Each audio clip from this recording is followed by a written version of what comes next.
और आइए अब शुरू करते हैं आज की हमारी कवर स्टोरी।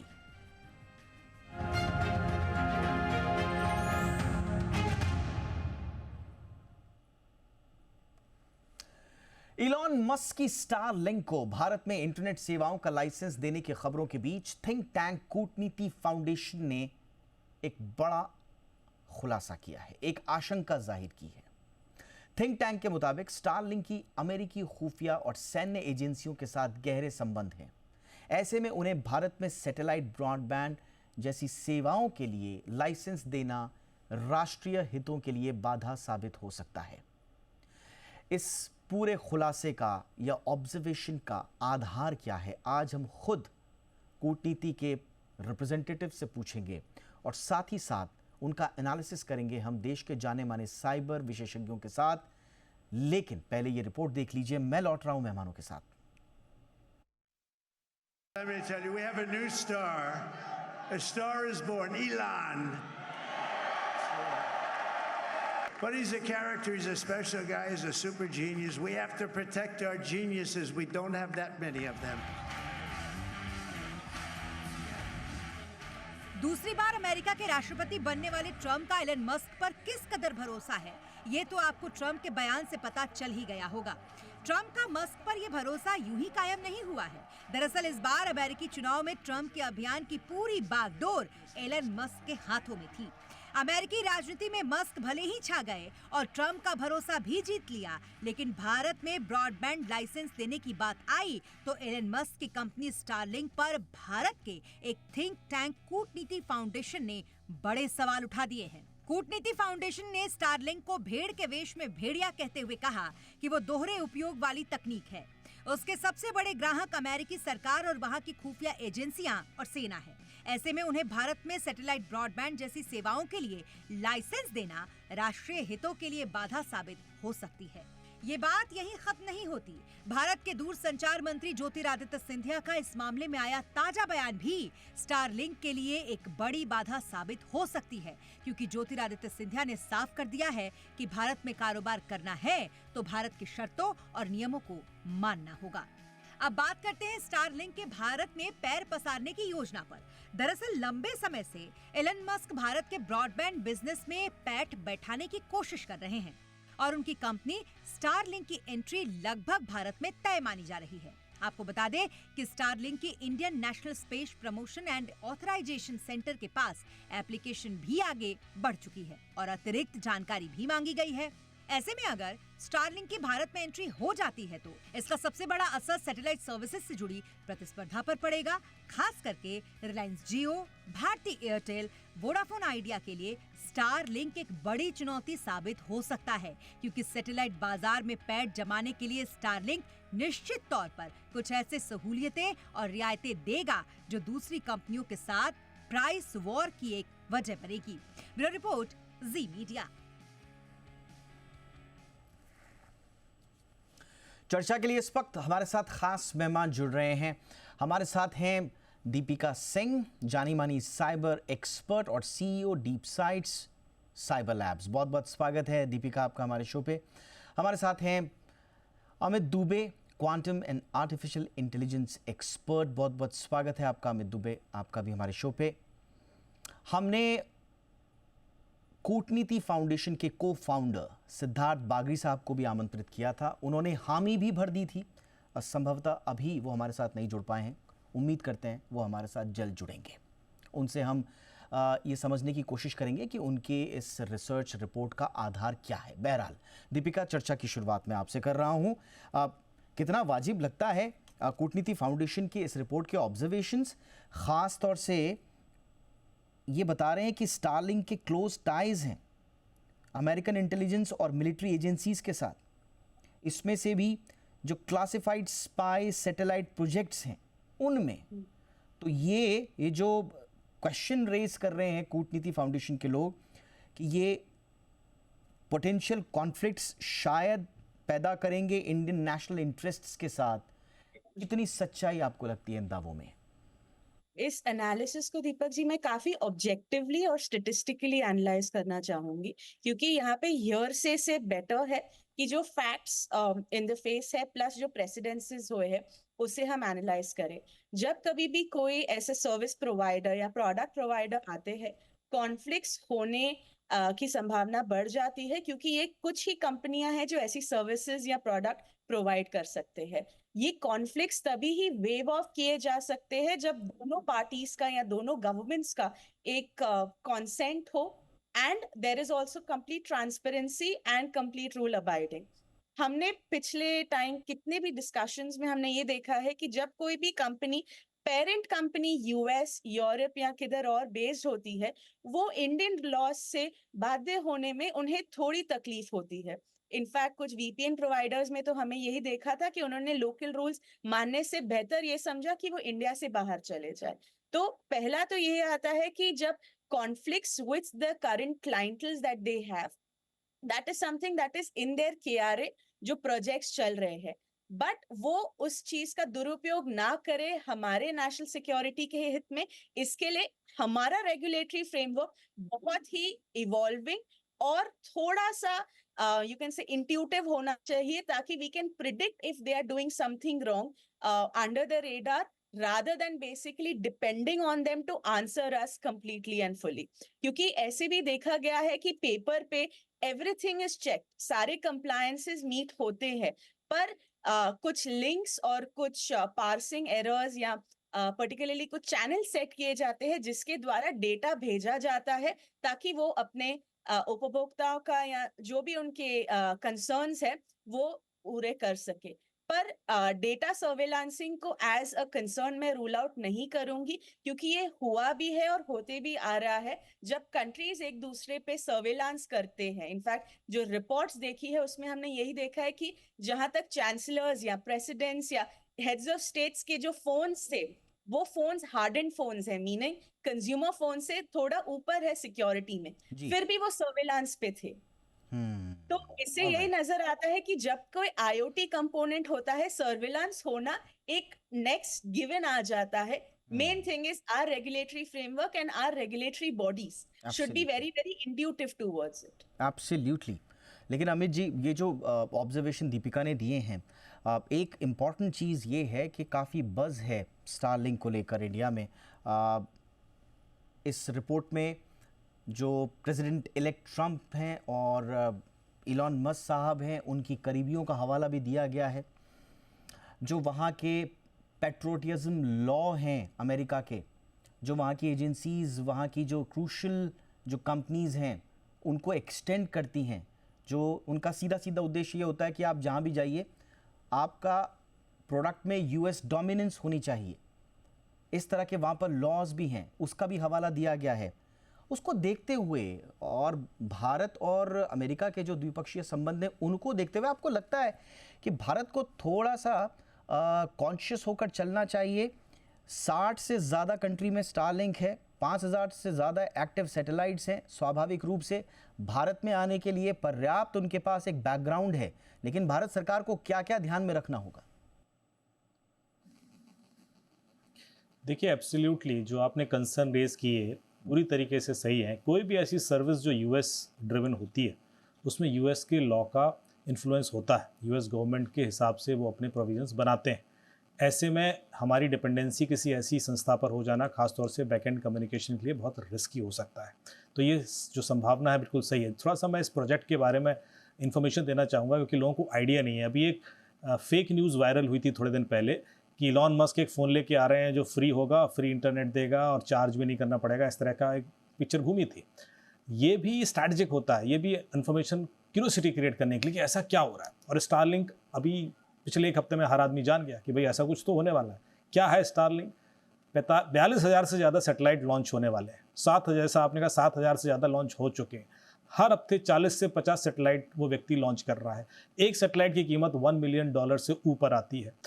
इतना बड़ा प्रोजेक्ट है ये, और उसमें इतना पैसा पंप हुआ है, और वो ये पूरा का पूरा इंफ्रास्ट्रक्चर कोई और कर ही नहीं सकता था जिस लेवल पर उन्होंने इलॉन मस्क ने किया है। अब ये क्यों ऐसा कर रहा है? क्योंकि आप जानते हैं कि जो सारा आईटी का बिजनेस है वो अल्टीमेटली तो बैकएंड जो इंफ्रास्ट्रक्चर है उसी पर ड्रिवन है। जब कोई भी जो सर्विस प्रोवाइडर है जो इंटरनेट सर्विस दे रहा है, अल्टीमेटली तो उसी के थ्रू चलेगा। तो चाहे वो पॉलिसी डिसाइड करनी हो, चार्जेस डिसाइड करना हो, प्रेफरेंशियल एक्सेस देना हो किसी को कि यहाँ अच्छी स्पीड मिलेगी, वहाँ नहीं मिलेगी, यहाँ रोक देंगे, यहाँ कर देंगे, ये जो सारे चैलेंजेस हैं ये कल के दिन बाहर से कंट्रोल होने लगे, देश के बाहर से, तो आप समझ सकते हैं कि अपने आप में कितना बड़ा इशू हो जाएगा, स्पेशली जब हमारे फाइनेंशियल सिस्टम्स, हमारे बाकी जो रेलवे सिस्टम्स है, एयरपोर्ट है, सब उस तरह के कम्युनिकेशन सिस्टम पे कहीं ना कहीं डिपेंड हो जाए as an alternative communication medium. अभी हम मान के चल रहे हैं कि चलो सिर्फ एंड कंज्यूमर ही लेगा, पर कोई बड़ी बात नहीं, कल के दिन कॉस्ट कॉम्पिटिटिवनेस इतना इस हद तक हो जाए कि लोग ऑटोमेटिकली उधर मूव कर जाए, तो ऐसे में खतरा बढ़ जाएगा। अभी माइक्रोसॉफ्ट का सर्वर डाउन हुआ, 120 देश स्टैंड स्टिल हो गए। क्यों? क्योंकि कोई दूसरा ऑल्टरनेटिव ही नहीं है, एक ही ओएस है जिसको सब यूज़ कर रहे हैं। तो ऐसे में जब एक ही किसी संस्था पर इतना ज़्यादा निर्भरता हो जाती है तो रिस्क इतना बड़ा बढ़ जाता है कि आपकी पूरी इकोनॉमी डिस्टर्ब कर सकता है। जरा सा स्पीड कम कर देगा, वो कहेगा ठीक है इंडिया के लिए इंटरनेट स्पीड ये करते हैं और बगल वाले देशों के लिए कर देते हैं, तो इकोनॉमी पे इम्पैक्ट आ जाएगा। जरा सा प्रेफरेंशियल एडवांटेज देना शुरू कर देगा तो इकोनॉमी पे इम्पैक्ट आ जाएगा। तो इस तरह के डिसीजन में भारत, जो दीपिका जी ने भी कहा कि जो हमारे कानून है, जो लाइसेंसिंग एग्रीमेंट है, वो इतने टाइट होना चाहिए, उसका एसएलए इतना अच्छा होना चाहिए ताकि सामने वाला उस तरह का कोई भेदभाव ना कर सके। दूसरा, उसको कोई ऐसा एडवांटेज ना मिले because of this monopoly access. तीसरा, जो आपने बिल्कुल सही बोला कि सैटेलाइट जिस तरह से सर्विस देता है, इनहेरेंटली बहुत सारे सिक्योरिटी चैलेंजेस आ जाते हैं। क्या है? पहले तो लेटेंसी कम करने के लिए इंक्रिप्शन वीक कर देता है जी। दूसरा, जब ये नीचे एक राउटर से कम 225 करीब डिवाइसेस कनेक्ट होंगी एक राउटर से, ऐसे में जब यदि मुझे कोई बंदा इंटरनेट एक्सेस करके कुछ गड़बड़ कर रहा है, उसकी लोकेशन निकालनी है, तो मुझे उसकी आइडेंटिटी इतना एक्यूरेटली मिलना मुश्किल हो जाएगा, अब सिर्फ राउटर की मिलेगी।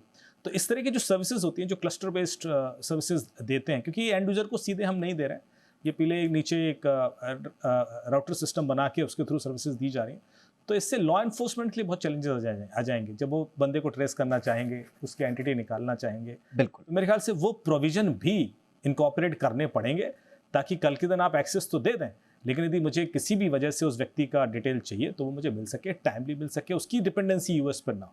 Absolutely. दूसरा क्या होता है कि आपने एक बार डिवाइस ले लिया, एक बार, उसके बाद आप कहीं पर भी चले जाएं दुनिया में, वो चल रहा है, उसमें कोई डिस्कनेक्टिविटी नहीं होगी क्योंकि सैटेलाइट बेस्ड है। उस वजह से भी बहुत सारे क्राइम बढ़ सकते हैं, क्योंकि आप स्मूथली कहीं भी कहीं मूव कर रहे हैं, यहाँ क्राइम करके वहाँ जा रहे हैं, और उसकी वजह से मेरे ख्याल से जो कई बार जो ईज होता है ना क्रिमिनल को, that helps him to take the advantage of that situation, जो मेरे ख्याल से सिचुएशन। देखिए, इस पूरे मामले में आपने सही कहा। देखिए, इस पूरे मामले में भारत सरकार का स्टैंड क्या है, जो सूत्र हैं और ये पब्लिकली रिपोर्टेड है। देखिए, भारत ने साफ कहा है, आपको कारोबार करना है, आप कारोबार कीजिए, बट एक ही हमारी शर्त है, that Starlink must meet the necessary security criteria specially related to data storage. ये हमारी पहली शर्त है, इस पर हम कॉम्प्रोमाइज़ नहीं करेंगे, क्योंकि एक ब्रॉडर डिबेट चल रही है सैटेलाइट स्पेक्ट्रम एलोकेशन और कंसर्न ओवर नेशनल सिक्योरिटी पे, तो सरकार उससे तो कॉम्प्रोमाइज़ बिल्कुल नहीं करेगी।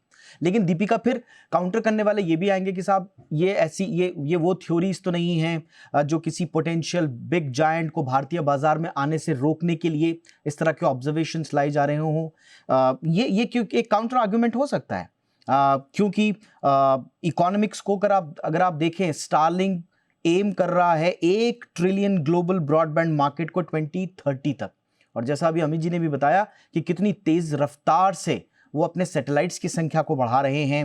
कॉन्ट्रैक्ट वैल्यू अगर आप देखेंगे अभी ही तो $1.5 बिलियन की पेंटागन और नासा के साथ तो ऑलरेडी है, और पूरी दुनिया में इनका फैलने का, विस्तार का प्रोग्राम बनाया जा रहा है। ऐसे में ऐसा तो नहीं है कि ये जो कंसर्न्स हैं ये खास तौर से किसी पोटेंशियल बड़े प्लेयर को भारत में आने से रोकने के लिए किए जा रहे हों। सो ये जो कंसर्न्स है जब सिक्योरिटी और प्राइवेसी पे आते हैं, ये आप भले ही ब्रांड नेम हटा दे, कंसर्न्स वही रहेंगे। जैसे कि दुबे जी ने कहा, सैटकॉम में एन्क्रिप्शन लो होने की वजह से, ये अभी से नहीं है, हमने देखा है कि महज $300 यानी कि 24,000 रुपए का इक्विपमेंट लेके सैटेलाइट कम्युनिकेशन को इंटरसेप्ट किया जा सकता है। तो ऐसे नहीं कि इंटरसेप्शन एक बहुत सोफिस्टिकेटेड सॉफ्टवेयर से होगा, वो कोई एक नौसिखिया हैकर भी कर सकता है।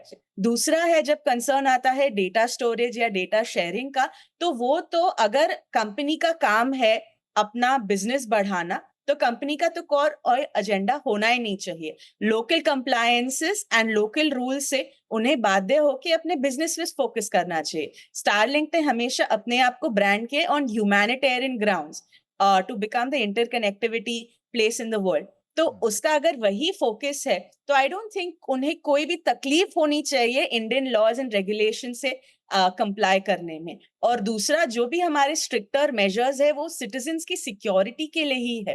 तो जब कभी भी ये जियोपॉलिटिकल डिबेट्स आते हैं, इसमें एंगल्स आना is very very common, but हमारा फोकस जो है, focus should be very very surgical on encryption, data storage, data privacy, data parsing और डेटा कंप्लायंस। मैं अभी डीपीडीपी की कॉन्वर्सेशन यहाँ लाना चाहूंगी एज एन एग्जाम्पल।